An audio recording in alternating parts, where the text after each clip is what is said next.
हम सब शीघ्र ही सफलता चाहते हैं, ढेर सारी संपत्ति और सुख चाहते हैं, और ऐसे में कई बार हम छोटे मार्गों का चयन कर लेते हैं, वो मार्ग जिनमें परिश्रम नहीं होता, जिनमें होता है तो केवल छल, कुटिलता और भाग्य का सहारा। जैसे कि जुआ। कोई जुए के खेल में धन लगाता है, कोई दांव लगाता है, और ये भूल जाता है कि जुआ ऐसा दलदल है कि जिसमें एक बार गिरे तो सर्वनाश से पहले निकलना असंभव है। यदि आप जीते तो और जीतने की भूख बढ़ जाएगी, और यदि आप कुछ हार बैठे तो उसे पुनः पाने के लिए आप फिर से खेलेंगे। मनुष्य को ये आभास ही नहीं होता कि अपनी संपत्ति के साथ साथ वो अपनी मानवता, अपने संस्कार, अपना धर्म और अपना उत्तरदायित्व तक सभी जुए की भेंट चढ़ा देता है। इसलिए कुछ पाना है तो परिश्रम से पाओ। यदि कुछ जुए में जीता तो वो उतना शीघ्र ही खो दोगे, चूंकि उसे परिश्रम से पाया नहीं गया है, और उसकी रक्षा करने के लिए आपके मन में स्वाभाविक प्रयास भी नहीं होंगे। क्षमा बढ़न को चाहिए, छुट्टन को उत्पाद। क्षमा इस संसार में शांति का, सुख का मूल आधार है। क्षमा आपके मन से प्रतिशोध और शत्रुता जैसे भावों को समाप्त करती है। परंतु क्या हर स्थान पर क्षमा आवश्यक है? क्या प्रत्येक का अपराध क्षमा करने के योग्य होता है? नहीं। कभी कभी उसे क्षमा करके हम उस व्यक्ति को और बड़ा अपराध करने की प्रेरणा देते हैं,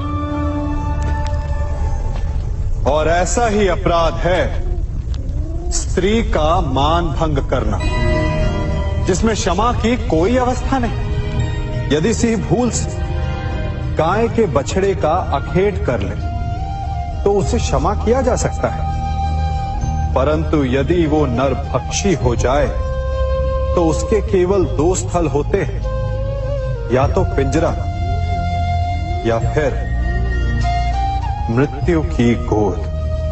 कुछ परिस्थितियों में क्षमा के स्थान पर दंड देना आवश्यक होता है, क्योंकि ये दंड का भय ही है जो लोगों को वो अपराध करने से रोकता है। संसार में सबसे बड़ा क्या है? अभिमान और बाहुबल, या विश्वास और आस्था? निश्चित रूप से बाहुबल के महत्व को नकारा नहीं जा सकता।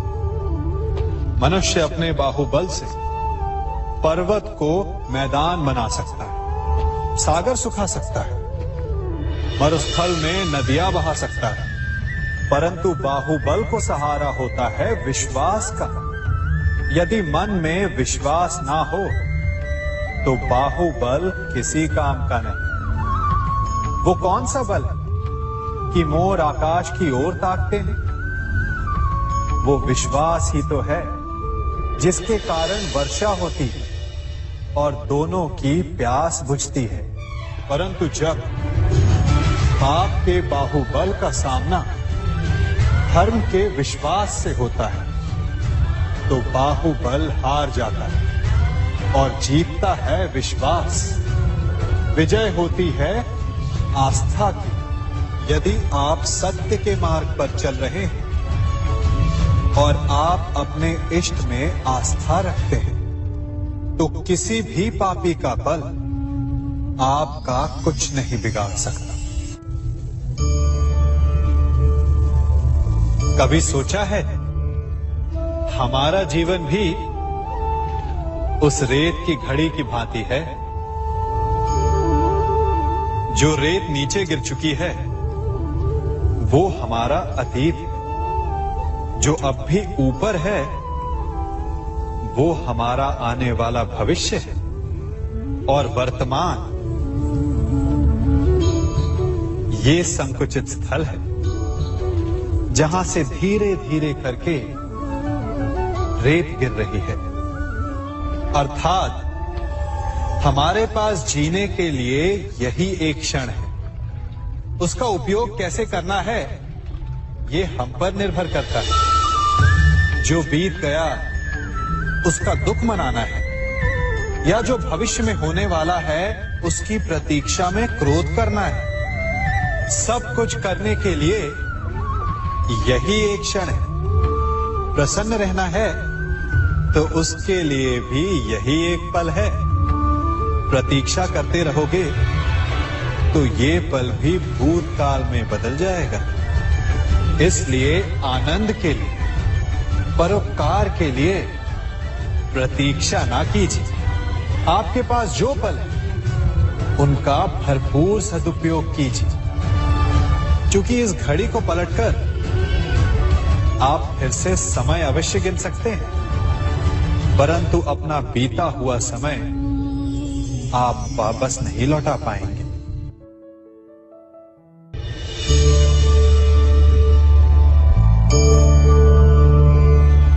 मनुष्य के जीवन में संतान का बहुत महत्व है। उस संतान के लिए वो कितने कष्ट सहता है, उसे पालता है, पोसता है, और यदि यही संतान संताप का कारण बन जाए तो क्या ये उसका दोष है? अधिकतर ये दोष हमारे लालन पालन का होता है। बचपन में बालक के हठ को मानकर हमें आनंद की अनुभूति अवश्य होती है, परंतु धीरे धीरे अपने बालक के हठ को मानकर उसके हठ के दास हो जाते हैं। एक हठी उद्दंड और असंस्कारी संतान उस सूखे वृक्ष के समान होती है कि यदि जिसमें आग लग जाए तो वो सारे वन को भस्म कर डाले। और स्मरण रहे, जब उसमें अग्नि लगती है तो सबसे पहले वो स्वयं के घर को ही भस्म करती है। इसलिए जब आवश्यकता हो तो अपनी संतान के हठ का विरोध करें, उसे रोके, क्योंकि यदि समय रहते ऐसा ना किया गया तो भविष्य में इस समस्या के परिणाम गंभीर हो सकते हैं। प्रतिज्ञा, वचन, ये सब मनुष्य ने समाज को सही दिशा में रखने के लिए बनाए हैं। वो मनुष्य ही क्या जिसके जीवन में नियम ना हो, जिनका वो पालन ना करे, परंतु समय के साथ चलने के लिए नियमों को बदलना भी आवश्यक होता है, क्योंकि ये आज का समय ही तो है जो बीत जाने के पश्चात इतिहास बन जाएगा। यदि आवश्यकता पड़ने पर नियम और प्रतिज्ञा भंग ना की जाए, समय की मांग के अनुरूप अपनी प्रतिक्रिया ना बदली जाए, तो इतिहास हमें कभी क्षमा नहीं करेगा। आवश्यकता पड़ने पर आपकी तोड़ी हुई एक प्रतिज्ञा, एक बंधन कभी कभी पूरे मानव इतिहास को बड़े विनाश से बचा सकता है। इसलिए नियम, प्रतिज्ञा, वचन कुछ नहीं, कुछ है तो केवल समय, जिसके अनुरूप चलने वाला ही सफल हो सकता है।